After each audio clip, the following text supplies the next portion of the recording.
Chapter number first, रासायनिक अभिक्रिया एवं समीकरण। चैप्टर नंबर फर्स्ट का नाम अपना यह था रासायनिक अभिक्रिया एवं समीकरण। रासायनिक अभिक्रिया क्या होती है? वह अभिक्रिया जिसके रासायनिक गुणों में परिवर्तन होता है रासायनिक अभिक्रिया कहलाती है। क्या कहलाती है? वह अभिक्रिया जिसके रासायनिक गुणों में परिवर्तन होता है रासायनिक अभिक्रिया कहलाती है। ठीक है, जैसे दूध का दही में बदलना, लोहे पर जंग लगना। ठीक है, भोजन का पाचन, भोजन का डाइजेशन होता है ना, पाचन होता है, वो भी कौन सी रिएक्शन अपनी रासायनिक अभिक्रिया कहलाती है। कार्बन का दहन, कार्बन का दहन मतलब कोयले को जलाया जाता है तो कौन सा रिएक्शन होता है? C+O2 is equal to CO2।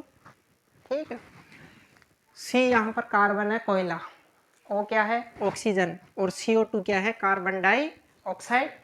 ठीक, एक नंबर का प्रश्न आया हुआ है, रासायनिक मतलब कार्बन के दहन को, कार्बन के दहन की अभिक्रिया लिखिए। तो कार्बन के दहन में आप लिखोगे कि कार्बन की क्रिया ऑक्सीजन के साथ करवाई जाती है तो कार्बन डाइऑक्साइड बनती है। ठीक है, इसका नाम लिख देना, कोयला, ऑक्सीजन, कार्बन डाइऑक्साइड। एक नंबर में आएगी कार्बन के दहन की अभिक्रिया लिखिए। तो कार्बन की क्रिया ऑक्सीजन के साथ करवाने पर कार्बन डाइऑक्साइड गैस बनती है। C+O2 बराबर है CO2। एक नंबर का प्रश्न खत्म।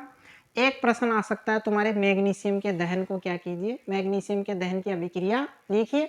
तो आप लिखोगे कि मैग्नीशियम की क्रिया ऑक्सीजन के साथ करवाते हैं तो मैग्नीशियम ऑक्साइड बनता है। क्या बनता है? मैग्नीशियम का ऑक्साइड।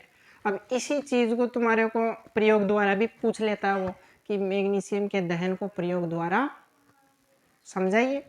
तो उसका आंसर दोगे आप कि सर्वप्रथम हम मैग्नीशियम लेते हैं, मैग्नीशियम के रिबन को क्या कर लेते हैं अपन, रेगमाल की सहायता से क्या करते हैं, रगड़ कर क्या कर लेते हैं, साफ कर लेते हैं, और फिर उसको जलती हुई मोमबत्ती के ऊपर बर्नर की सहायता से, चिमटा होता है ना, उसकी सहायता से उसको पकड़ कर क्या किया जाता है, ले जाया जाता है, तो वो नीली ज्वाला के साथ जलता है।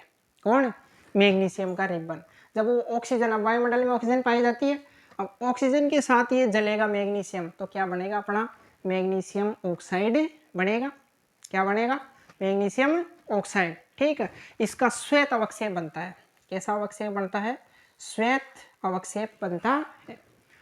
तो इसको मैग्नीशियम के दहन की अभिक्रिया कहा जाता है। ये हिंदी लिख देनी है और फिर ये लिख देना, मैग्नीशियम की क्रिया ऑक्सीजन के साथ हुई तो मैग्नीशियम ऑक्साइड प्राप्त हो गया। हिंदी में क्या लिखोगे? सर्वप्रथम हम मैग्नीशियम का रिबन लेते हैं, इसको अच्छे से रेगमाल की सहायता से रगड़ कर साफ करते हैं, और फिर चिमटा की सहायता से पकड़कर जलती हुई मोमबत्ती के ऊपर लेकर जाते हैं। तो ऑक्सीजन की उपस्थिति में जब मैग्नीशियम जलता है तो नीली ज्वाला के साथ जलता है, और इसके बाद में जो अवक्षेप प्राप्त होता है वो श्वेत रंग का अवक्षेप प्राप्त होता है, जिसे मैग्नीशियम ऑक्साइड का अवक्षेप कहा जाता है। हिंदी लिख दी और ये अभिक्रिया लिख दो, और एक चित्र दिया हुआ है किताब में, चाहो तो वो साइड में चित्र बना दो। यदि बड़ा प्रश्न आता है 2-3 नंबर का तो आपको चित्र बनाना है, अभिक्रिया लिखनी है और हिंदी लिखनी है। खत्म। तीसरी बात, एथीन के हाइड्रोजनीकरण की अभिक्रिया लिखिए। एथीन होता है CH2 डबल बॉन्ड CH2, इसका हाइड्रोजनीकरण करवाया जाएगा। क्या करवाया जाएगा? हाइड्रोजनीकरण। निकेल या पैलेडियम की उपस्थिति में इसका हाइड्रोजनीकरण करवाया जाता है। तो यह हाइड्रोजन के कितने अणु हैं? 2 हाइड्रोजन के अणु, इस एक हाइड्रोजन के साथ इसके, एक हाइड्रोजन तो इसके साथ जुड़ जाएगा, एक इसके साथ जुड़ जाएगा, तो क्या बन जाएगा? CH3। इसको तो बोलते हैं एथीन। डबल बॉन्ड आ रहा है तो एथीन, चैप्टर नंबर 4 में पढ़े अपन इस चीज को, चैप्टर नंबर 4 में अब पढ़ेंगे इसको, एथीन। और ये बनता है एथेन, जिसमें सिंगल बॉन्ड होता है अनुलग्न एन लगता है, जिसमें डबल बॉन्ड आता है अनुलग्न क्या लगता है? इन लगता है। ठीक है, जिसमें ट्रिपल बॉन्ड आता है अनुलग्न आइन लगता है उसमें। ठीक है, तो 3 प्रश्न हो गए, कार्बन का दहन, मैग्नीशियम का दहन और एथीन का हाइड्रोजनीकरण। तीनों प्रश्न एक एक नंबर में पूछने लायक है। दूसरी बात, रासायनिक अभिक्रिया के उदाहरण दीजिए। कोई भी 2 उदाहरण दो तो आप दे सकते हो। लोहे पर जंग लगना, दूध का दही में बदलना, ठीक है, दे दोगे। तीसरी बात, रासायनिक समीकरण क्या होता है? रासायनिक समीकरण, रासायनिक समीकरण में क्या आएगा? रासायनिक समीकरण देखो, ये एक समीकरण ही है, ये क्या है? समीकरण, ठीक। अब अपन ने पढ़ा था जो इस चीज को तो क्या बोला जाता है? उत्पाद, नहीं अभिकारक। क्या बोला जाता है? अभिकारक। अभिकारक या इसको क्रियाकारक भी बोलते हैं, क्रियाकारक। और इस चीज को बोलते हैं उत्पाद। क्या बोलते हैं? उत्पाद, ठीक है। तो बीच में तीर का निशान होता है, बीच में तीर का चिन्ह होता है, ठीक। तो अभिकारक और उत्पाद को, ठीक है, रासायनिक सूत्रों की सहायता से लिखना ही क्या कहलाता है? रासायनिक समीकरण कहलाता है। एग्जाम्पल में C+O2 कोई सा भी एक एग्जाम्पल आप उसमें दे सकते हो। अब समीकरण होता है, समीकरण कितने प्रकार का होता है? समीकरण 2 प्रकार का होता है। कितने प्रकार का? 2 प्रकार। एक तो होता है संतुलित रासायनिक समीकरण, संतुलित रासायनिक समीकरण, कौन सा समीकरण? और एक होता है असंतुलित रासायनिक समीकरण। असंतुलित रासायनिक समीकरण को कंकाली समीकरण भी बोला जाता है, कंकाली समीकरण। क्वेश्चन पूछा जाए रासायनिक समीकरण किसे कहते हैं, 1 नंबर में प्रश्न पूछा जा चुका है। इसकी परिभाषा देनी है तुम्हारे को, ओनली सिर्फ और सिर्फ परिभाषा 1 नंबर में पूछ रहा तो, ठीक है। एग्जाम्पल भी लिखना चाहो तो लिख सकते हो, बाकी कोई ज़्यादा जरूरी नहीं है 1 नंबर में। तो फिर प्रश्न पूछ ले रासायनिक जैसे बड़ा प्रश्न आ जाए, रासायनिक समीकरण किसे कहते हैं, ये कितने प्रकार का होता है, समझाइए। तो 2 प्रकार का होता है, एक तो संतुलित रासायनिक समीकरण और एक असंतुलित रासायनिक समीकरण। संतुलित रासायनिक समीकरण की परिभाषा होती है वह समीकरण जिसमें अभिकारक, अभिकारक को आप क्रियाकारक भी बोल सकते हो, और उत्पाद। वह समीकरण जिसमें अभिकारक और उत्पाद, अभिकारक और उत्पाद, अभिकारक में परमाणुओं की संख्या और उत्पाद में परमाणुओं की संख्या क्या हो? समान हो, बराबर हो, तो वह समीकरण संतुलित रासायनिक समीकरण कहलाता है। दोबारा सुने, वापस सुने, वह समीकरण जिसमें अभिकारक में परमाणुओं की संख्या और उत्पाद में कुल परमाणुओं की संख्या बराबर हो, तो वह समीकरण क्या कहलाता है? संतुलित रासायनिक समीकरण कहलाता है। असंतुलित रासायनिक समीकरण सेम इसका अपोजिट, वह समीकरण जिसमें अभिकारक में परमाणुओं की संख्या और उत्पाद में परमाणुओं की संख्या बराबर नहीं हो, बराबर नहीं हो, तो असंतुलित रासायनिक समीकरण कहलाता है। और इसको कंकाली समीकरण भी बोला जाता है। कौन सा समीकरण? कंकाली समीकरण। अब एक प्रश्न और आया यहाँ से कि ऐसा कोई भी समीकरण है, संतुलित समीकरण है, उसको संतुलित किस विधि से किया जाता है, ठीक है। तो हिट एवं ट्रायल विधि, कौन सी? हिट एवं ट्रायल विधि बताई हुई है तुम्हारे को। हिट एवं ट्रायल विधि, कौन सी विधि? हिट एवं ट्रायल। 1 नंबर में प्रश्न पूछा गया है, असंतुलित रासायनिक समीकरण को संतुलित करने के लिए किस विधि का प्रयोग किया जाता है? तो हिट एवं ट्रायल विधि। जब हमारे समीकरण में अभिकारक और उत्पाद में परमाणुओं की संख्या बराबर नहीं होती है, तो उस कंडीशन में क्या किया जाता है? हिट एवं ट्रायल विधि से क्या किया जाता है? उसको संतुलित किया जाता है। जैसे छोटा सा का एग्जाम्पल अपना ये, Mg प्लस O2 बराबर है MgO। अब देखो यहाँ पर मैग्नीशियम की संख्या कितनी है? 1। कितनी है? 1। और यहाँ मैग्नीशियम की संख्या कितनी है? 1। दोनों तरफ सेम है। ऑक्सीजन की देखो, इधर ऑक्सीजन कितना है? 2। ऑक्सीजन की संख्या इधर कितनी है? 2। O2 का मतलब ऑक्सीजन कितने हैं? 2। और इधर कितना है? 1। इधर कितना है? 1। तो इधर भी 2 करने के लिए हम इस चीज को किससे मल्टीप्लाई करें? 2 से, ताकि 2 बन जाए क्या हो जाएगा? 2 Mg plus O2 is equal to, अभी ये लिखेंगे 2MgO। अब देखो ऑक्सीजन की संख्या इधर कितनी है? 2। और इधर भी ऑक्सीजन की संख्या 2 बन जा 2। इधर मैग्नीशियम कितना है? 1। कितना है? 1। और इधर मैग्नीशियम कितना हो गया? अब 2। कितना हो गया? 2। तो इधर 2 है इधर 1 है तो सेम नहीं है अभी भी। तो इस इधर 2 बढ़ाने के लिए इधर भी इसको किससे मल्टीप्लाई करें, 2 से। तो 2 से मल्टीप्लाई कर दिया तो 2mg प्लस O2 बराबर है 2mgO। ये है क्या है, एक संतुलित रासायनिक समीकरण है। कौन सा समीकरण है, संतुलित रासायनिक समीकरण। ये जो समीकरण था ये कौन सा समीकरण था, असंतुलित या कंकाली समीकरण था। तो 1 नंबर का ऐसा प्रश्न आ सकता है तुम्हारे, आप आसानी से जवाब दे सकते हो। ठीक है, ये होते और भी इसके 2-4 एग्जाम्पल है। कभी कभी प्रश्न ऐसे देता है वो कोई भी 2-3 समीकरण दे देगा आपको, ठीक, और हिट एवं ट्रायल विधि से क्या करवा लेगा, संतुलित करवा लेगा। ठीक, आपके नोट्सों में 2-3-4 एग्जाम्पल दे रखे, उन एग्जाम्पलों को कर लो, उनके अलावा कुछ बाहर नहीं आएगा। ठीक, तो खत्म। इसके बाद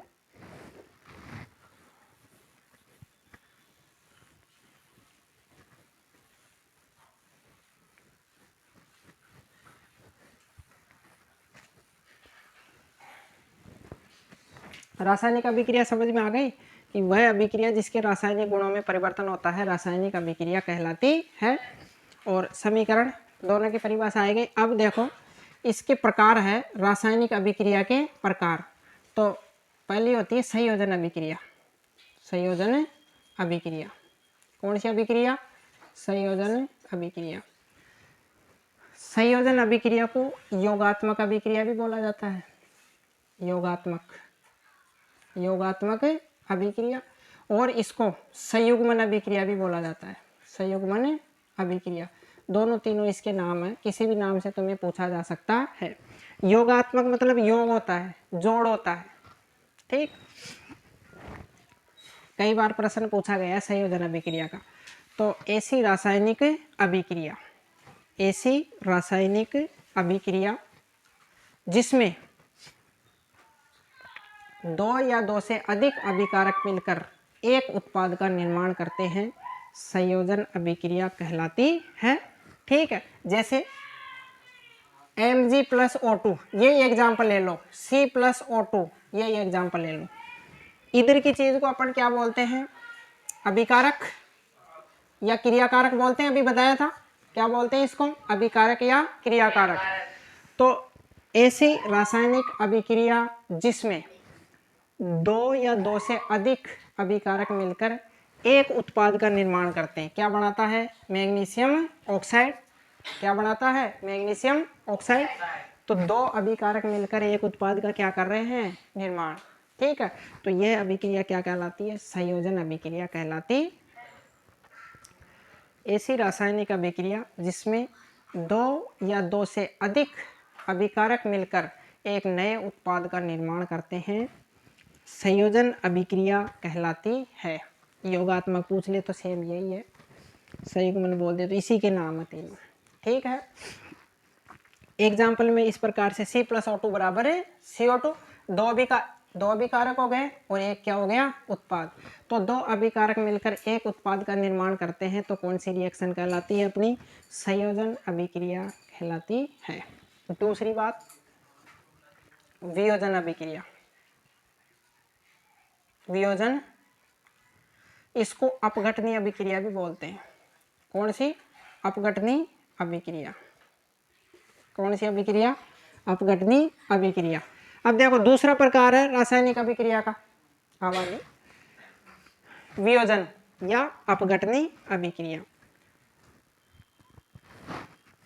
सेम इसका उल्टा है, ऐसी रासायनिक अभिक्रिया जिसमें एक अभिकारक टूटकर CaCO3, एक अभिकारक टूटकर, ये अभिकारक है, इधर की चीज को अभिकारक बोला जाता है। देखो, और इसका नाम क्या होगा, Ca से तो क्या बनता है, कैल्शियम। Ca से क्या बन जाएगा, कैल्शियम, और CO3 से कार्बोनेट, कैल्शियम कार्बोनेट। ठीक, ये चीज क्या होती है, अभिकारक। ऐसी रासायनिक अभिक्रिया जिसमें एक अभिकारक टूटकर, कौन, एक अभिकारक टूटकर 2 या 2 से अधिक उत्पादों का निर्माण करता है, वियोजन या अपघटनीय अभिक्रिया कहलाती है। जैसे CaO, एक ऑक्सीजन इसमें से आ जाएगा तो CaO, और या क्या बचेगा, CO2। इसको बोलते हैं कैल्शियम ऑक्साइड, ठीक है, कैल्शियम ऑक्साइड, और इसको कार्बन डाइऑक्साइड बोला जाता है। कैल्शियम ऑक्साइड और कार्बन डाइऑक्साइड बोला जाता है, ठीक है। इसको बिना भुजा हुआ चूना भी बोला जाता, ठीक। इसी को एग्जाम्पल की सहायता से पूछ लेता है कभी कभी, ठीक है। तो आप दे सकते हो कि कैल्शियम कार्बोनेट को, कैल्शियम कार्बोनेट उष्मा की उपस्थिति में टूटकर, जैसे इसको गर्म करेंगे उष्मा देंगे तो उष्मा की उपस्थिति में टूटकर कैल्शियम ऑक्साइड, ठीक है, और कार्बन डाइऑक्साइड गैस प्राप्त होती है। इसकी फिजिकल स्टेट आप लिख सकते हो कि ये कौन सी अवस्था में पाया जाता है, और ये गैस अवस्था में पाई जाती। वियोजन अभिक्रिया क्या हो गई? ऐसी रासायनिक अभिक्रिया जिसमें एक अभिकारक टूटकर दो या दो से अधिक उत्पादों का निर्माण करता है या करती है, वह अभिक्रिया वियोजन या अपघटनीय अभिक्रिया कहलाती है, ठीक। अब वियोजन या अपघटनीय अभिक्रिया कितने प्रकार की होती है? 3 प्रकार की होती है। कितने प्रकार की होती है? 3। कौन कौन सा? एक तो उष्मीय वियोजन, उष्मीय वियोजन, कौन सा वियोजन है? उष्मीय वियोजन। उष्मीय वियोजन में लिखोगे आप कि ऐसी रासायनिक अभिक्रिया जिसमें कोई पदार्थ या यौगिक उष्मा की उपस्थिति में टूटकर दो या दो से अधिक उत्पादों का निर्माण करता है, उष्मीय वियोजन अभिक्रिया कहलाती है। सेम ये इसका एग्जांपल दे दो कि कैल्शियम कार्बोनेट उष्मा की उपस्थिति में टूट रहा है, तो ये एग्जांपल इसमें भी लिखा जा सकता है कि उष्मा की उपस्थिति में टूटा और कैल्शियम ऑक्साइड और कार्बन डाइऑक्साइड गैस प्राप्त होती है। सेम ये एग्जांपल उष्मीय वियोजन में डाल सकते हो, ठीक। दूसरा लिख दोगे ना, वापिस सुनो एक बार। उष्मीय वियोजन ऐसी रासायनिक अभिक्रिया जिसमें, ऐसी रासायनिक अभिक्रिया जिसमें एक अभिकारक या कोई पदार्थ बोल सकते हो आप, कोई पदार्थ या एक अभिकारक उष्मा की उपस्थिति में टूटकर दो या दो से अधिक उत्पादों का निर्माण करता है, तो उष्मीय वियोजन अभिक्रिया कहलाती है। एग्जाम्पल में ये लिखोगे और फिर इसकी हिंदी लिख सकते हो आप कि कैल्शियम कार्बोनेट को उष्मा देने पर, कैल्शियम कार्बोनेट को उष्मा देने पर कैल्शियम ऑक्साइड और कार्बन डाइऑक्साइड गैस प्राप्त होती है। उष्मीय वियोजन कंप्लीट। दूसरा प्रकाश वियोजन। प्रकाश वियोजन कौन सा वियोजन है? प्रकाश वियोजन ऐसी रासायनिक अभिक्रिया जिसमें, ऐसी रासायनिक अभिक्रिया जिसमें एक अभिकारक या कोई भी पदार्थ भी बोल सकते हो, कोई पदार्थ या फिर ले लेना एक अभिकारक। ऐसी रासायनिक अभिक्रिया जिसमें एक अभिकारक प्रकाश की उपस्थिति में टूटकर दो या दो से अधिक उत्पादों का निर्माण करता है, तो ऐसी रासायनिक अभिक्रिया को प्रकाश वियोजन अभिक्रिया कहा जाता है। एग्जाम्पल दोगे 2HBr का दे दो, ठीक है। हाइड्रोजन ब्रोमाइड, H होता है हाइड्रोजन, Br होता है ब्रोमाइड। हाइड्रोजन ब्रोमाइड क्या होता है? Hydrogen bromide. H हाइड्रोजन और Br क्या होता है? Bromide, hydrogen bromide. जब ये किसकी उपस्थिति में टूटेगा? प्रकाश को HNu से डिनोट किया जाता है। प्रकाश, सूर्य का प्रकाश जानते हो ना, तब हाइड्रोजन ब्रोमाइड सूर्य के प्रकाश की उपस्थिति में टूटकर दो या दो से अधिक उत्पादों का क्या करता है? निर्माण करता है। देख क्या बनेगा? Br2 ब्रोमाइड बनेगा और हाइड्रोजन बनेगा। हाइड्रोजन की संख्या कितनी है यहाँ पर? 2, तो H2। Br की भी कितनी है? 2, तो Br2। तो हाइड्रोजन और Br2, हाइड्रोजन और Br कंप्लीट। कौन सा वियोजन हो गया? प्रकाश वियोजन। आपको ओनली परिभाषा लिखने से नंबर नहीं मिलेंगे, एग्जाम ये जरूर लिखनी है रिएक्शन, ठीक है। 3 नंबर में प्रश्न पूछा गया है, वियोजन किसे कहते हैं, वियोजन के प्रकारों को समझाइए। तो वियोजन की परिभाषा, वह अभिक्रिया जिसमें एक अभिकारक टूटकर दो या दो से अधिक उत्पादों का निर्माण करता है वियोजन अभिक्रिया कहलाती है। फिर लिख दो वियोजन 3 प्रकार का होता है। वियोजन अभिक्रिया 3 प्रकार की होती है। पहला लिखोगे उसमेयोजन, तो वह अभिक्रिया जिसमें कोई भी अभिकारक उष्मा की उपस्थिति में टूटकर दो या दो से अधिक उत्पादों का निर्माण करता है तो वह अभिक्रिया उसमें वियोजन अभिक्रिया कहलाती है। ये एग्जाम्पल दे दो। सेकंड प्रकाश वियोजन, वह अभिक्रिया जिसमें एक अभिकारक प्रकाश की उपस्थिति में टूटकर दो या दो से अधिक उत्पादों का निर्माण करता है तो कौन सा वियोजन कहलाता है? प्रकाश वियोजन कहलाता है, कहा जाता है या कहलाता है। हाइड्रोजन ब्रोमाइड, H2 की उपस्थिति में प्रकाश जब मिला इसको तो ब्रोमाइड, Br को क्या बोलते हैं? ब्रोमीन, और H2 को बोलते हैं हाइड्रोजन। ब्रोमीन और हाइड्रोजन गैस प्राप्त होती, H2 हाइड्रोजन गैस होती है। इनका नाम लिखना है हाइड्रोजन ब्रोमाइड, ब्रोमीन और हाइड्रोजन गैस, ठीक है। नीचे नाम जरूर लिखने हैं इनके। तो दूसरा वियोजन समझ में आ गया। तीसरा वियोजन है तुम्हारा विद्युत वियोजन। कौन सा वियोजन? विद्युत वियोजन। ऐसी रासायनिक अभिक्रिया जिसमें एक अभिकारक या कोई पदार्थ बोल सकते हो, कोई पदार्थ किसकी उपस्थिति में? विद्युत की उपस्थिति में टूटकर, जैसे विद्युत धारा प्रवाहित करेंगे उसमें, तो विद्युत की उपस्थिति में टूटकर दो या दो से अधिक उत्पादों का निर्माण करता है तो वह अभिक्रिया विद्युत वियोजन अभिक्रिया कहलाती है। एग्जाम्पल है तुम्हारा, जैसे जल है तुम्हारा, ठीक है, जल है, इसमें अपन ने क्या प्रवाहित की? विद्युत धारा क्या प्रवाहित की? इसके अंदर विद्युत धारा, जल है, ठीक है।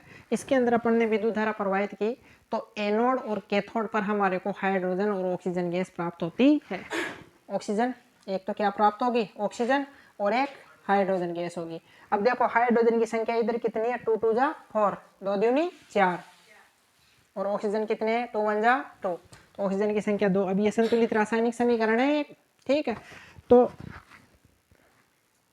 ऐसी रासायनिक अभिक्रिया जिसमें एक अभिकारक विद्युत की उपस्थिति में टूटकर दो या दो से अधिक उत्पादों का निर्माण कर लेता है वह रिएक्शन विद्युत वियोजन अभिक्रिया कहलाती है।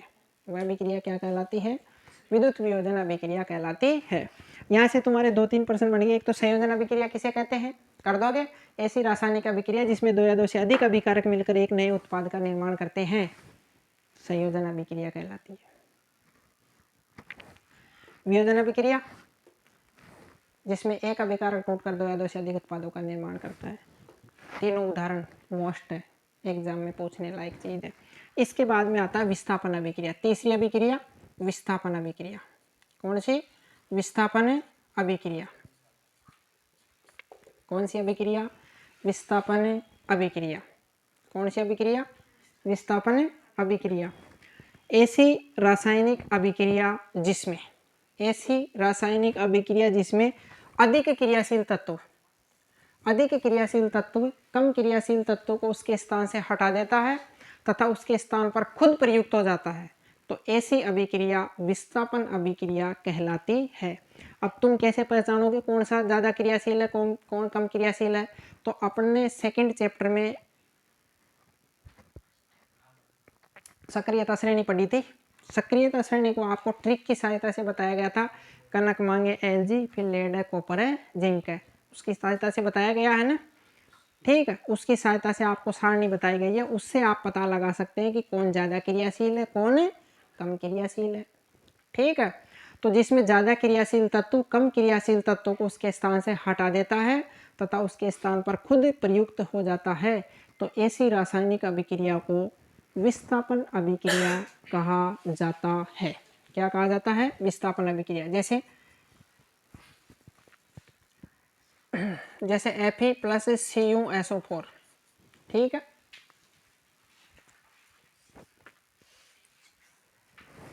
Fe प्लस CuSO4, तो अपन ने ट्रिक पढ़ी थी, कनक मांगे Lg, फिर लेड है, कॉपर है, जिंक है, ठीक। तो कॉपर तो लास्ट में आया ना यहाँ पर, और Fe क्या आ गए यहाँ पर, फिर Fe तो यहीं पे आ गया, तो Fe ज़्यादा क्रियाशील होता है कॉपर से। Fe क्या होता है? ज़्यादा क्रियाशील होता है कॉपर से। तो ये ज़्यादा क्रियाशील तत्व है, इसको आयरन बोलते हैं, ठीक है।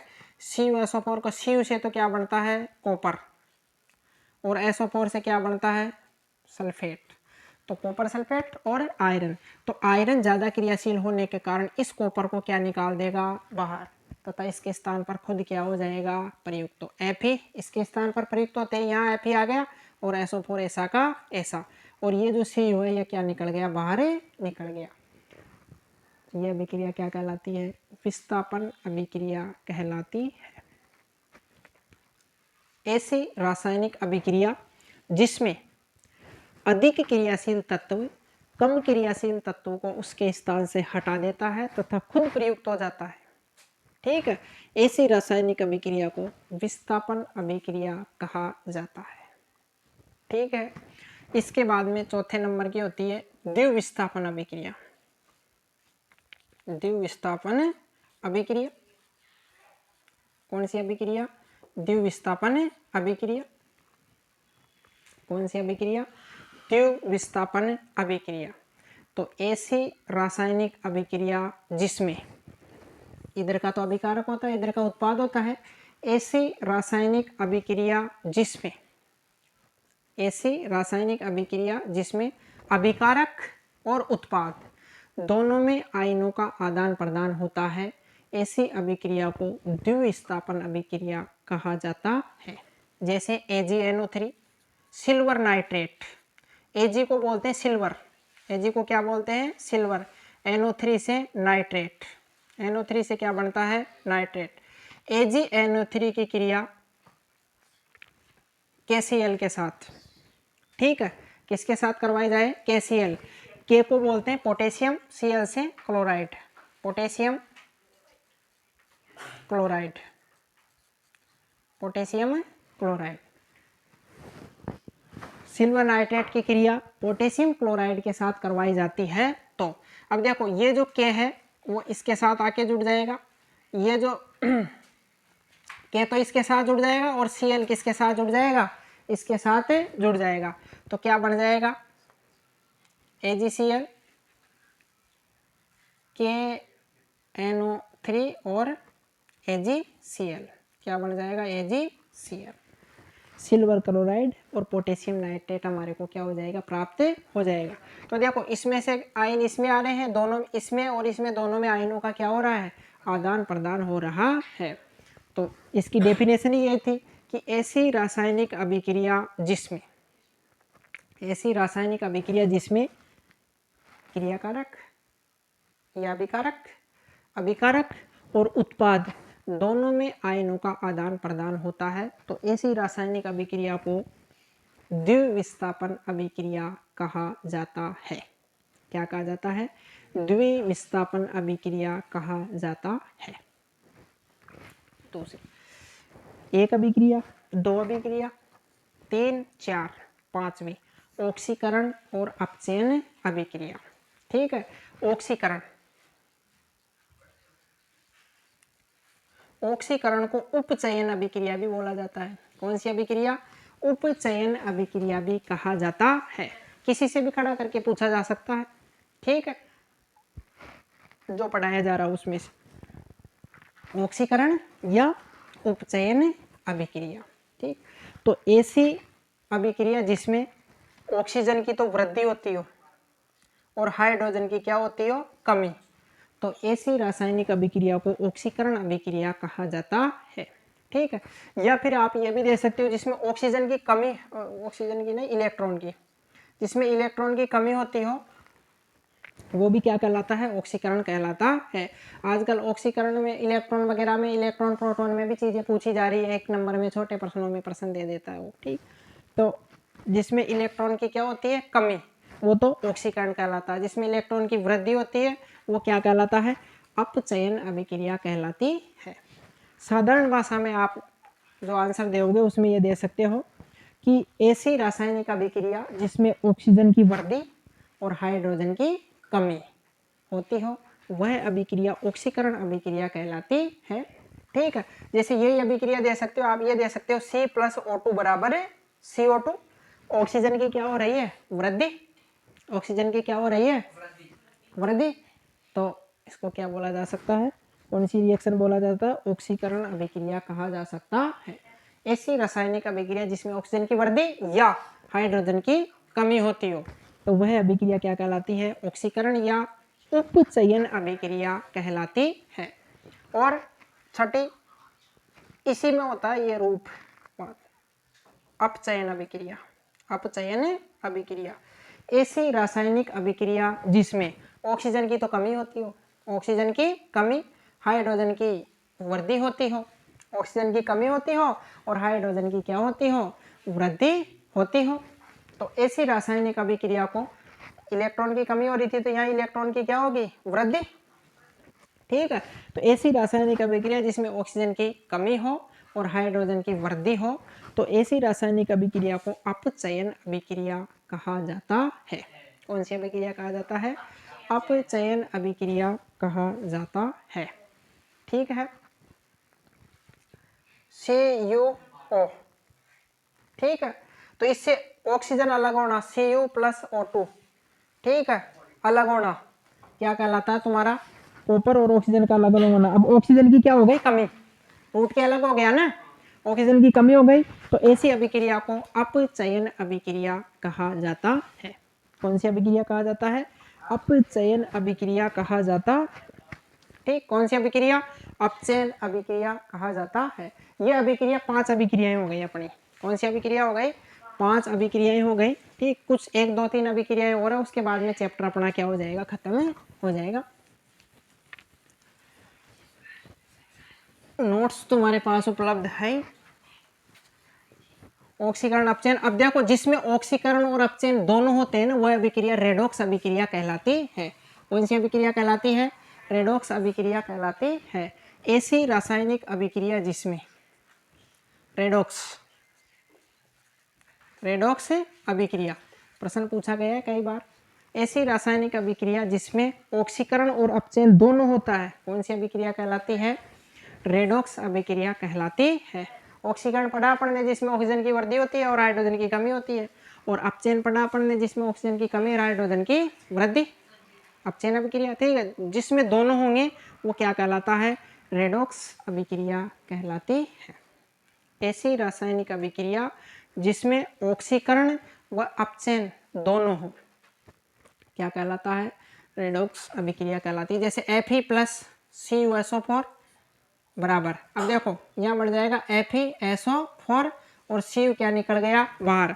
अब देखो यहाँ से यहाँ आए ना अपन, तो इसमें ऑक्सीजन की क्या हो गई? वृद्धि, ऑक्सीजन जुड़ गया ना, तो जिसमें ऑक्सीजन की वृद्धि होती है कौन सी अभिक्रिया कहलाती है? ऑक्सीकरण।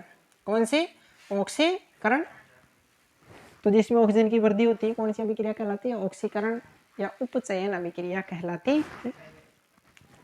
और यहाँ पर इसमें से ऑक्सीजन टूट रहा है, टूट के बाहर निकल रहे हैं ना, इसमें ऑक्सीजन की कमी हो रही है, ऑक्सीजन की क्या हो रही है? कमी हो रही है, तो इसमें कौन सा होगा? अपचयन।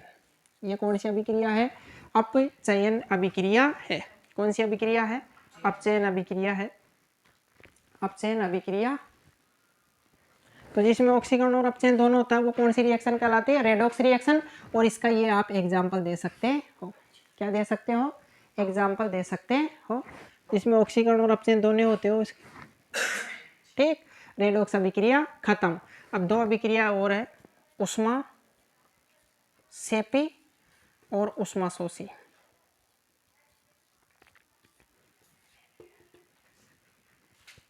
उष्मा सेपी अभिक्रिया और उष्मा शोषी। ठीक है, तो 2 अभिक्रिया और पढ़ेंगे। एक अभिक्रिया और है अवक्षेपण अभिक्रिया।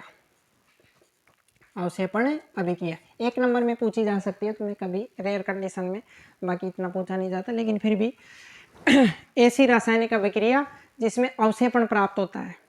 क्या प्राप्त होता है? अवक्षेपण प्राप्त होता है, अवक्षेपण अभिक्रिया कहलाती है। जैसे कोई भी 2 यौगिक है वो एक दूसरे में मिलते नहीं है, जैसे पानी और रेत है।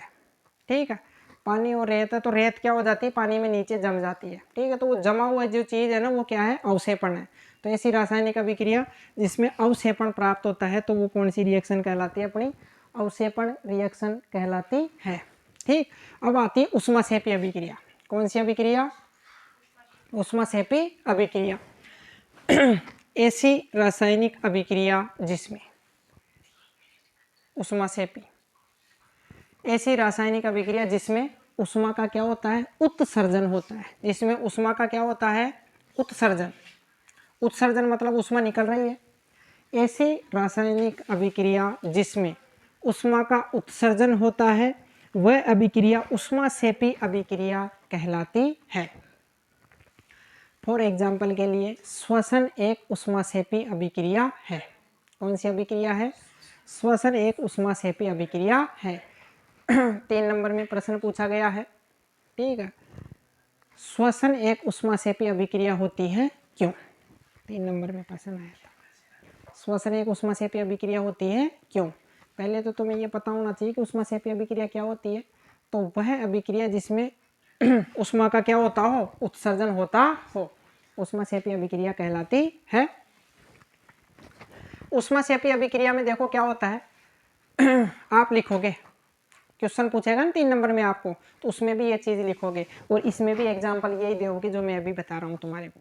श्वसन एक ऊष्माक्षेपी अभिक्रिया, क्वेश्चन आया कि श्वसन एक ऊष्माक्षेपी अभिक्रिया है क्यों, तो आप आंसर में लिखोगे कि हम भोजन करते हैं या भोजन खाते हैं, भोजन से हमारे को भोजन छोटे छोटे टुकड़ों में टूटता है। पहले तो खाया भोजन हमने, तो भोजन छोटे छोटे टुकड़ों में क्या हो गया, टूट गया। टूटने के बाद में उससे हमारे को कार्बोहाइड्रेट प्राप्त होता है। खाने से क्या प्राप्त होता है, कार्बोहाइड्रेट, ठीक। कार्बोहाइड्रेट टूटेगा तो क्या बनेगा, ग्लूकोज बनेगा। कार्बोहाइड्रेट के टूटने से क्या बनेगा, ग्लूकोज। और ग्लूकोज हमारे कोशिकाओं में उपस्थित ऑक्सीजन से क्रिया करके, हमारे कोशिकाओं में ऑक्सीजन पाई जाती है, ठीक है। तो बाहर से ऑक्सीजन लेते हैं ना अपन, ठीक, तो वो हमारी कोशिकाओं में पाई जाती है। तो कोशिकाओं में उपस्थित ऑक्सीजन क्या करेगा, उस ग्लूकोज के साथ मिलेगा और अभिक्रिया करेगा। तो ग्लूकोज का सूत्र होता है C6H12O6। डायरेक्ट सूत्र भी पूछा जा सकता है, ग्लूकोज का सूत्र बताओ, तो ये ग्लूकोज का सूत्र होता है, ठीक। C6H12O6, carbon 6, hydrogen 12, oxygen 6। इसकी क्रिया हमारे कोशिकाओं में उपस्थित ऑक्सीजन के साथ होगी। इसके साथ होगी, ऑक्सीजन के साथ। तो 6 अणु ले लेते हैं ऑक्सीजन के भी, सबके 6 है तो इसके भी 6 अणु ले लेते हैं, ठीक। जब इसके साथ अभिक्रिया होगी तो अपना एक तो बनती है कार्बन डाइऑक्साइड गैस, एक बनता है जल और एक बनती है ऊर्जा। 38 ATP की ऊर्जा बनती है, ऊर्जा ही बोल देते हैं अपन डायरेक्ट, ऊर्जा, ठीक है। कितने ATP की बनती है, 38 ATP की ऊर्जा बनती है। चैप्टर नंबर में पढ़ा था अपन ने, 7वें में, कौन सा था वो, 6ठे में। ए का मतलब एडिनोसिन, टी का मतलब ट्राई, पी का मतलब फॉस्फेट, एडिनोसिन ट्राई फॉस्फेट, ये इसकी फुल फॉर्म होती है, 1 नंबर में पूछी जा सकती है तुमसे। हम खाना खाते हैं तो हमारे को कितने ATP की एनर्जी प्राप्त होती है, 38। कितने की, 38। 1 नंबर के जो छोटे प्रश्न आते हैं उनमें ये प्रश्न तुमसे पूछा जा सकता है। तो ऊष्माक्षेपी अभिक्रिया में भी आपको रिएक्शन यही लिखनी है, इसका नाम ग्लूकोज लिखोगे, इसका नाम ऑक्सीजन लिखोगे, इसका कार्बन डाइऑक्साइड लिखोगे, इसका जल लिखोगे और इसका लिखोगे ऊर्जा, ठीक है। तो अब इसमें ऊष्मा उत्सर्जित हो रही है, ऊष्मा निकल रही है, ठीक है। जो ऊष्मा बढ़ती है उससे हमारी बॉडी क्या करती है, कार्य करती है। और हम जो भी घूमना फिरना, चलना दौड़ना भागना जितना भी होता है वो क्रियाएं कर सकते हैं अपन, ठीक। तो एक तो ऊष्माक्षेपी अभिक्रिया पूछ लिया जाए आपसे, ऊष्माक्षेपी अभिक्रिया किसे कहते हैं, तो उत्तर में हेडिंग डालोगे ऊष्माक्षेपी अभिक्रिया और उसमें लिखोगे कि ऐसी रासायनिक अभिक्रिया जिसमें ऊष्मा का उत्सर्जन होता है वह अभिक्रिया ऊष्माक्षेपी अभिक्रिया कहलाती है। जैसे मानव श्वसन एक ऊष्माक्षेपी अभिक्रिया है, फिर आप ये एग्जाम्पल दे दोगे अगर छोटा आया तो। और 3 नंबर का आता तो फिर इसको भी समझा दो कि भोजन से हमें, भोजन सर्वप्रथम छोटे छोटे टुकड़ों में टूटता है, उसके बाद में उससे कार्बोहाइड्रेट प्राप्त होता है, कार्बोहाइड्रेट प्राप्त होने के बाद में ग्लूकोज बनता है और ग्लूकोज हमारे कोशिकाओं में उपस्थित ऑक्सीजन से क्रिया करके कार्बन डाइऑक्साइड, जल और ऊर्जा का निर्माण करता है, ठीक है। इस संपूर्ण क्रिया में ऊर्जा का उत्सर्जन हो रहा है, इसलिए इस क्रिया को उत्सर्जन अभिक्रिया कहा जाता है, इस अभिक्रिया को, ठीक है। ये तो पूरा ये प्रश्न आ जाए तब है। और ऐसे प्रश्न पूछ ले जैसे पहले पूछा गया एग्जाम में कि श्वसन एक ऊष्माक्षेपी अभिक्रिया है क्यों? तो उसमें डायरेक्ट ये लिखना है कि श्वसन एक ऊष्माक्षेपी अभिक्रिया है क्योंकि, या तो ये चीज़ पहले लिख दो या बाद में लिख दो, कोई दिक्कत नहीं है। अगर आप पहले लिख रहे हो तो बाद में नहीं लिखनी, बाद में लिख रहे हो तो पहले नहीं लिखनी। तो आप लिख सकते हो कि अपन सर्वप्रथम हम भोजन करते हैं तो भोजन छोटे छोटे टुकड़ों में टूटता है, छोटे छोटे टुकड़ों में टूटने से हमारे को कार्बोहाइड्रेट प्राप्त होता है, कार्बोहाइड्रेट जब टूटता है तो फिर ग्लूकोज प्राप्त होता है, तो ग्लूकोज हमारी कोशिकाओं में उपस्थित ऑक्सीजन से क्रिया करके कार्बन डाइऑक्साइड, जल और ऊर्जा का निर्माण करता है। अतः इस संपूर्ण क्रिया में ऊर्जा का क्या हो रहा है? उत्सर्जन हो रहा है।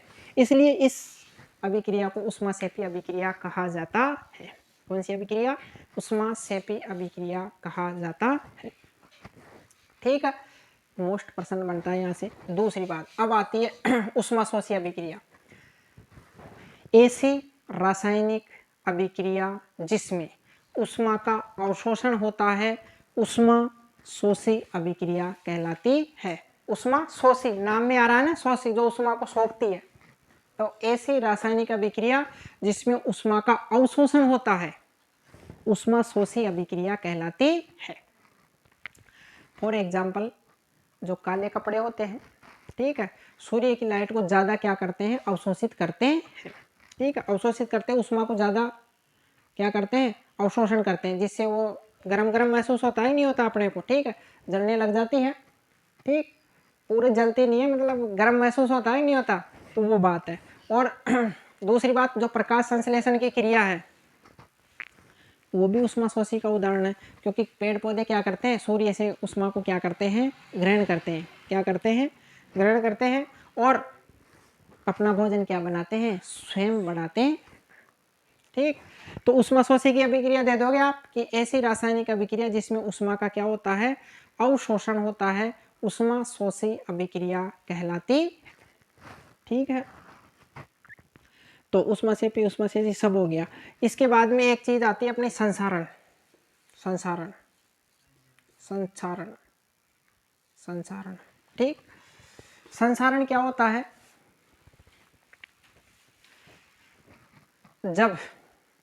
जब कोई पदार्थ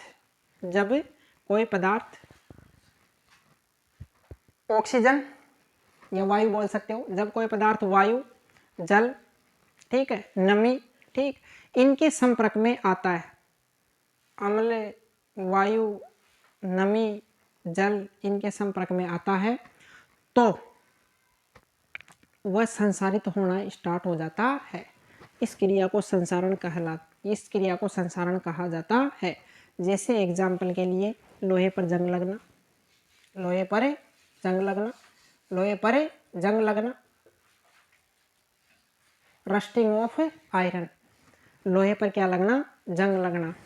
लोहे पर जंग लगता है, कैसे लगता है? लोहा जब लगातार, लोहा एक धातु है, तो परिभाषा में यही तो बोला अपन ने, जब कोई धातु लगातार वायु, अम्ल, वायु, जल, नमी इनके संपर्क में आता है तो वह संसारित होना स्टार्ट हो जाता है, उस पर एक परत चढ़ जाती है, उस क्रिया को संसारण कहा जाता है।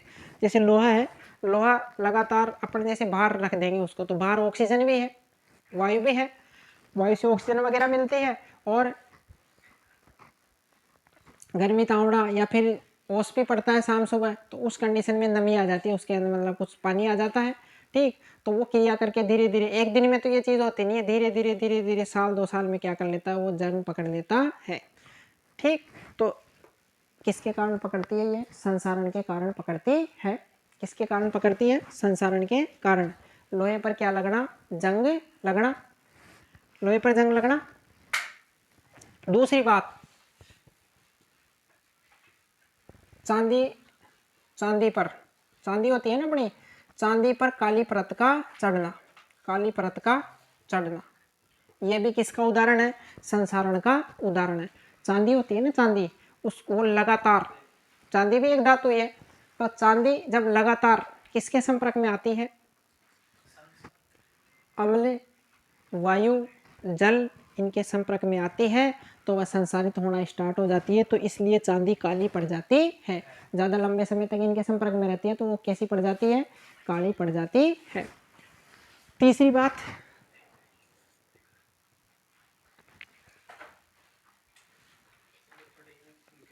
तांबे पर हरी परत का चढ़ना। तांबे पर कौन सी परत का चढ़ना? हरी परत का चढ़ना।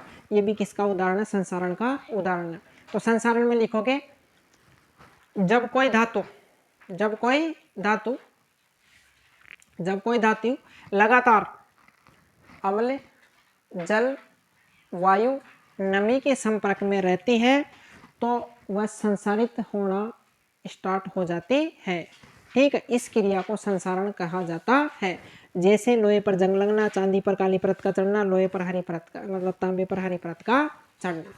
ठीक, संसारण खत्म। अब आती है विकृत गंधिता। विकृत गंधिता भी तुम्हें 1, 2, 3 नंबर में पूछी जा सकती है। सबसे पहले तो विकृत गंधिता क्या होती है? विकृत गंधिता ये होती है अपने जो खाने पीने के पदार्थ होते हैं ना, ठीक है, वो जब लगातार ऑक्सीजन की उपस्थिति में रहते हैं, ऑक्सीजन वायुमंडल में ऑक्सीजन पाई जाती है, ऑक्सीजन की उपस्थिति में रहती है तो उसमें क्या होता है, ऑक्सीजन कुछ पोषक तत्वों की क्या हो जाती है? कमी हो जाती है। ठीक है, तो वो चीज़ क्या हो जाती है? खराब हो जाती है। जैसे सब्जी वगैरह लंबे अंतराल तक रख देते हैं ना अपन, तो वो क्या हो जाती है? खराब हो जाती है। ठीक है, वो किसके कारण होती है? इसके कारण ही खराब होती है। लगातार ऑक्सीजन की उपस्थिति में रह जाता है ना, तो वो क्या हो जाती है? खराब हो जाती है। उसके अंदर क्या आने लग जाती है? गंध आने लग जाती है। ठीक है, उसी चीज़ को विकृत गंधिता कहा जाता है। भाई अपना जो भोजन होता है ना, संतुलित भोजन क्या होता है? वह भोजन जिसमें कार्बोहाइड्रेट, वसा, प्रोटीन, खनिज लवण, पोषक तत्व, खनिज लवण और उचित मात्रा में जल उपस्थित हो। ठीक है, वह भोजन जिसमें कार्बोहाइड्रेट, वसा, प्रोटीन, खनिज लवण तथा उचित मात्रा में जल उपस्थित हो तो वह भोजन संतुलित भोजन कहलाता है। तो संतुलित मतलब शुद्ध भोजन। ठीक है, अब जब उस भोजन को अपन लगातार ऑक्सीजन की उपस्थिति में लंबे समय तक रख देंगे, 1-2 दिन तक लंबे समय तक रख दिए, तो उसमें कुछ पोषक तत्वों की कमी हो जाती है, तो फिर उसके अंदर से गंध आना स्टार्ट हो जाती है। तो ये क्रिया क्या कहलाती है? विकृत गंधिता कहलाती है। क्या कहलाती है? विकृत गंधिता। अब प्रश्न पूछा जाएगा विकृत गंधिता से बचाव के उपाय बताओ। विकृत गंधिता से बचाव के क्या बताओ? उपाय बताओ। अब विकृत गंधिता से बचाव के उपाय पूछ लिया जाए तो आप बताओगे पहला उपाय कि भोजन को लगातार ऑक्सीजन की उपस्थिति में नहीं रखना चाहिए। पहली बात तो ये। ठीक है, तो फ्रिज वगैरह होते हैं ना, उसमें एक विशेष प्रकार की गैस पाई जाती है। ठीक है, और ऑक्सीजन वहाँ पर नहीं होती है, तो उस कंडीशन में और वो शीत अवस्था में होती है तो कोई भी खाना जल्दी से खराब नहीं होता। उसमें भी खराब तब होता है लंबे समय तक रखे रहते हैं ना, तो ऑक्सीजन तो कुछ मात्रा में जाती है तो वो खराब तो करती है, लेकिन इतना खराब नहीं हो पाती क्योंकि और भी गैसें उसके अंदर पाई जाती है। ठीक है, उस प्रकार की गैसें पाई जाती है उसके अंदर जो जिससे भोजन खराब नहीं हो। तो पहली बात तो ऑक्सीजन से बचाया जाए। ठीक है, ऑक्सीजन की उपस्थिति जैसे किसी से भी ढक के रखा जाए अच्छे से। ठीक है, ताकि ऑक्सीजन बिल्कुल उस पर नहीं जाए। दूसरी बात, जो ये खाने की जितनी भी चीज़ें उसमें नाइट्रोजन युक्त जो नाइट्रोजन गैस है ना, ऑक्सीजन गैस को निकालकर नाइट्रोजन गैस भरकर उसको क्या कर दो? पैक कर दो। तो आप एक लंबे समय तक 1-2 साल तक भी 3 साल तक भी इसको लंबे समय तक क्या कर सकते हो? सुरक्षित रख सकते हो। जैसे चिप्स की थैली आती है ना, उसमें कौन सी गैस भरी हुई होती है? नाइट्रोजन। कौन सी भरी होती है? नाइट्रोजन। क्वेश्चन आया हुआ है 1 नंबर में, चिप्स की थैलियों में कौन सी गैस आती है? तो कौन सी आती है? नाइट्रोजन। कौन सी आती है? नाइट्रोजन। साइंस के नोट्स रखे ऑफिस की टेबल पर रखी है ना, उस पर तो वो लिया प्रश्न वाले, इस पे रखिए जा कर सुनो। ठीक, विकृत गंधिता हो गया, 2 एग्जाम्पल हो गए। ठीक है, ऑक्सीजन की उपस्थिति से बचाया जाए और नाइट्रोजन युक्त ये चीज़ें इसमें मिलाकर क्या कर दी जाए? रख दी जाए। ये सारा चैप्टर आपका क्या होता है? खत्म। ठीक है, सारी रिएक्शनें आ गई इसमें, कुछ के एग्जाम्पल भी दिए। अब नोट्स में सारी चीज़ें, वो तो सारी चीज़ें उतारना इस पर मुमकिन है नहीं। ठीक, लेकिन जो मेन बातें हैं जो याद करनी है तुम्हारे को, जो याद रखनी है वो ये याद रखनी है। और कुछ प्रश्न जो पूछे जा सकते हैं वो नोट्स में, जो बड़े प्रश्न है वो लिखवा रखे हैं सबको, तो नोट्स से सब लोग पढ़ ले। और जो छोटे प्रश्न आते हैं आजकल, ये अबैसिडा वाले प्रश्न आते हैं। ठीक, तो ये जो नोट्स दिए अपन ने, इसके अंदर अपन ने प्रत्येक चैप्टर के लगभग 50-60 प्रश्न तो दे रखे हैं अबैसिडा वाले। ठीक है, जो अबैसिडा के रूप में पूछे जाते हैं, और 15-20 प्रश्न जो अपने रिक्त स्थान वाले प्रश्न आते हैं ना, फिल इन द ब्लैंक्स वाले, वो प्रश्न दिए हुए हैं। और 50-60 प्रश्न वन लाइनर या टू लाइनर प्रश्न दिए हुए हैं। ठीक, तो इनमें से कुछ प्रश्न मोस्ट है जो मैं तुम्हें बता रहा हूँ, और कुछ पढ़ने सारे ही हैं, लेकिन जो बताए जा रहे हैं वो और भी मोस्ट है और तुम कर सकते हो। जैसे लेड नाइट्रेट का सूत्र है, क्या है? Lead nitrate. अब ये नोट्स में नहीं लिखा हुआ तो इसमें आ गया ये। ठीक, तो इसको पढ़ लो ढंग से, इसके बाहर से कोई प्रश्न नहीं आएगा। लेड नाइट्रेट का सूत्र होता है पीबी, पीबी को लेड बोला जाता है, और NO3 का होल ट्वाइस, ये होता है लेड नाइट्रेट का क्या सूत्र। लेड नाइट्रेट का सूत्र क्या होता है? PbNO3 का होल ट्वाइस। ये नोट्स में नहीं था तो मैंने बता दिया। ठीक, कुछ रिएक्शंस दे रखी है, आपको सारी रिएक्शंस इसमें समझ में आ जाएगी, ऐसी कोई चीज़ नहीं है जो समझ में नहीं आई। अब एक प्रश्न और दे रखा है, शरीर में भोजन का पाचन एक कौन सी अभिक्रिया है? शरीर में भोजन पचता है ना, वो कौन सी अभिक्रिया है? अभी 6 अभिक्रिया पढ़ी अपन ने, संयोजन, वियोजन, विस्थापन, द्विविस्थापन, ऑक्सीकरण, अपचयन, सारी चीज पढ़ी ना अपन ने। तो पहली बात तो यह है कि भोजन को पचाना, भोजन पच रहा है, भोजन का पाचन हो रहा है ना, तो भोजन को पचाना कौन सी अभिक्रिया है? तो भोजन को पचाना कौन सी अभिक्रिया है?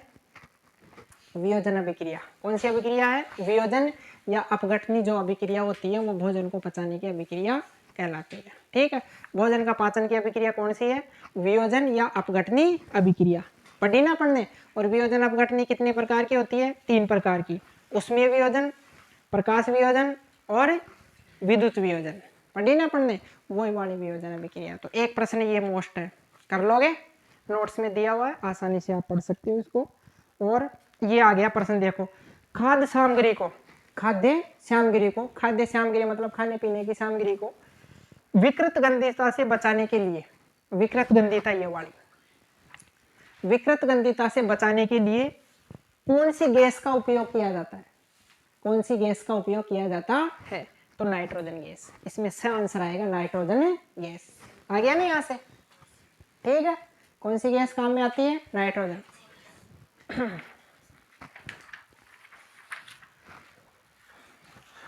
हाँ, अब देखो एक प्रश्न दिया हुआ है, जिंक, सिल्वर, कॉपर, आयरन।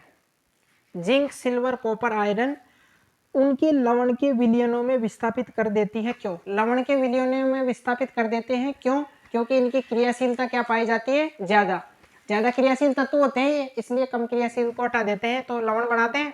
ठीक है, तो इसलिए इसका आंसर हो जाएगा, तीनों क्या है? ज्यादा क्रियाशील तत्व है, अधिक रिएक्टिव एलिमेंट्स है। एक ये प्रश्न इंपॉर्टेंट है। और तो सारे आप कर सकते हो। ये जो Fe plus CuSO4 plus FeSO4 plus Cu, ये जो अभिक्रिया बताई है कौन सी अभिक्रिया है? विस्थापन अभिक्रिया, क्योंकि आयरन ज्यादा क्रियाशील तत्व होता है, कॉपर को हटा देता है। सेम ये वाले रिएक्शन आई है। ठीक है, हटा रहा है। तो अभी इसके अंदर रेडॉक्स अभिक्रिया का तो उदाहरण नहीं है, तो रेडॉक्स अभिक्रिया नहीं आ सकती इसके अंदर। ठीक, इसके अंदर कौन सी आएगी? विस्थापन अभिक्रिया आएगी। और प्रश्न इसके अंदर कोई आने लायक? फेरिक ऑक्साइड का सूत्र, तो फेरिक ऑक्साइड का सूत्र होता है Fe2O3। क्या होता है फेरिक ऑक्साइड का? Fe2O3। ये भी प्रश्न ठीक है।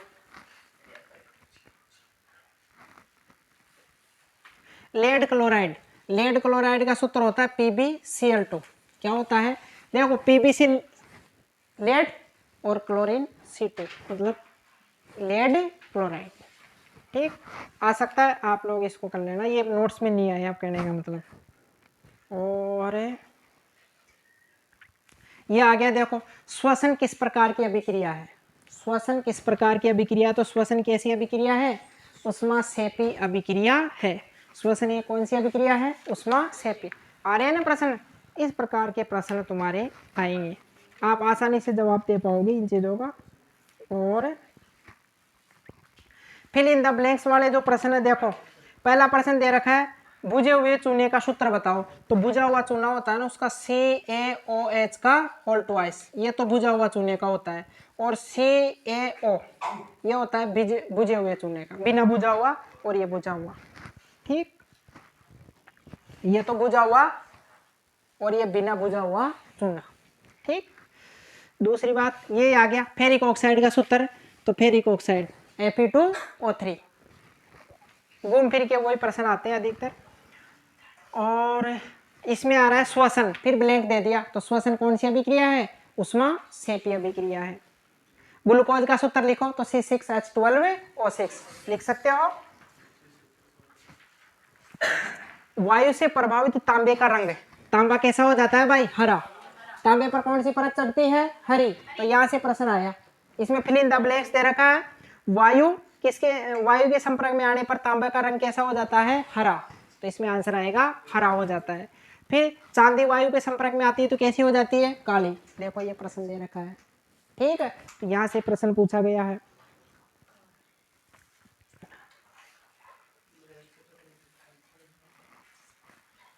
लोहे की वस्तुओं का तो भूरा रंग हो जाएगा। लोहे की वस्तुओं का रंग कैसा हो जाएगा? भूरा। इसमें बोल रहा है कि लोहे की वस्तु का कैसा हो जाएगा? लोहे पे जब जंग लगता है तो कैसा हो जाता है? वो भूरे टाइप का होता है, नहीं होता? तो भूरा हो जाएगा इसका अंदर। अब ये बोल रहा है तेलीय तथा वसायुक्त पदार्थों में उपचयन के कारण गंध व स्वाद का बदल जाना क्या कहलाता है? विकृत गंधिता कहलाता है। विकृत गंधिता की परिभाषा आ गई है, ठीक। क्या? वायु के तेलीय तथा वसायुक्त पदार्थों में उपचयन के कारण, किसके कारण? उपचयन के कारण। उपचयन के कारण ऑक्सीजन की कमी हो गई। उपचयन के कारण क्या हो गया? कुछ पोषक तत्वों की कमी हो जाती है तो विकृत गंधिता उत्पन्न हो जाती है। और सारे प्रश्न कर सकते हो। देखो रासायनिक अभिक्रिया किसे कहते हैं? कर सकते हो। रासायनिक समीकरण किसे कहते हैं? कर सकते हो।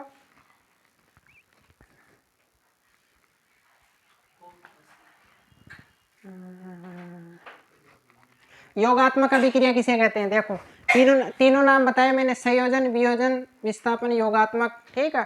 तो संयोजन अभिक्रिया को ही योगात्मक अभिक्रिया कहा जाता है। तो योगात्मक अभिक्रिया आ गई। विस्थापन अभिक्रिया, वन लाइनर जितने भी प्रश्न दे रखे आप कर सकते हो, सारे जितने भी बढ़ सकते हैं ना वो दिए हैं सारे। एल्यूमिना का वैद्युत अपघटन बताओ। एल्यूमिना का वैद्युत गठन, तो एल्यूमिना होता है तुम्हारा 2Al2O3। इसमें जब अपन विद्युत धारा प्रवाहित करेंगे, क्या प्रवाहित करेंगे? विद्युत धारा। 4Al + 3O2 अपने को क्या? ऑक्सीजन और एल्यूमिनियम क्या हो जाएगा? प्राप्त हो जाएगा, ठीक। तो ये कौन सी अभिक्रिया है? विद्युत अपघटनी अभिक्रिया है। एल्यूमिना का अपघटन इसमें पूछा गया तो ये बता दिया मैंने। और ऐसा कोई प्रश्न नहीं है जो तुम नहीं कर सकते।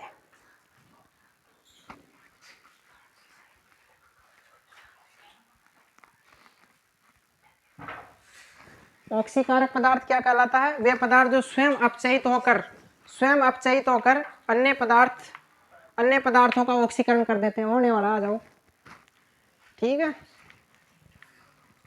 अब देखो एक प्रश्न और है। श्वेत फोटोग्राफी में कौन सी अभिक्रिया उपयोग में लाई जाती है?